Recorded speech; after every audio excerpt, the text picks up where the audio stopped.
Mr. President, the gentleman from Pampanga, Senator Lapid, is seeking the floor, Mr. President.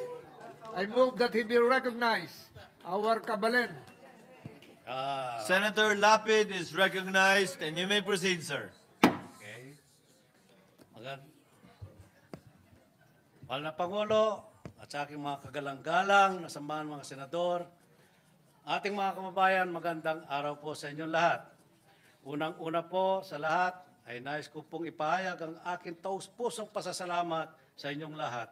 Suporta ipagpasa sa Senate Bill number 2797. Nagdideklara sa Pampanga bilang culinary capital of the Philippines. Isang malaking karangalan po ito, hindi lamang sa aming mga Kapampangan, kundi sa buong Pilipinas. Kilalanin ang yaman at kasaysayan ng ating lutuing Pilipino. Nais ko rin po magpasalamat at ipaabot ang aking taus-pusong pasasalamat sa ating Senate President Francis Chis Escudero at sa ating Senate President Pro Tem, sa ito,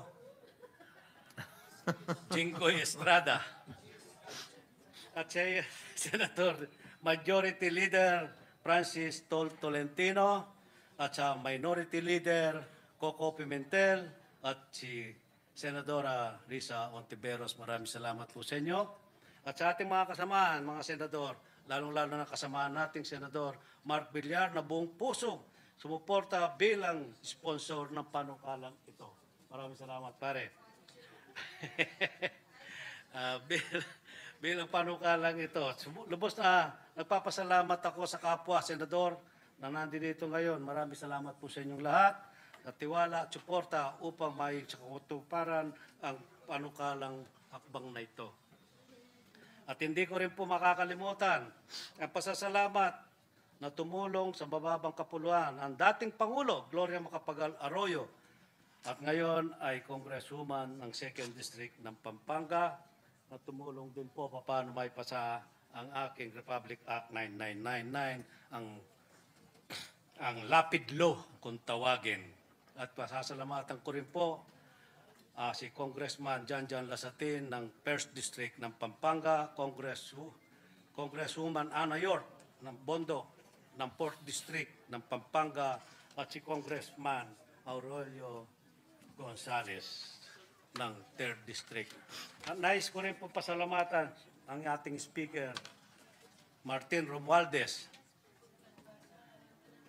Kaya po, ang kasabihan po ng mga Kapampangan, lutong Kapampangan, manyaman, pagmaragul ko, kening mabilog, ayato. Kapampangan ko, pagmaragul ko. Ibig po sabihin nun, ang lutong Kapampangan masarap at pinagmamalaki sa buong mundo. At Kapampangan ko, pagmaragul ko.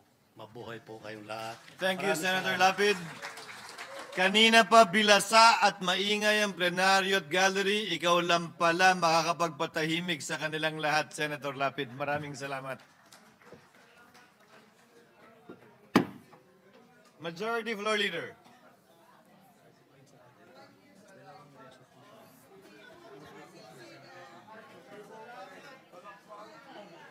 Majority Floor Leader.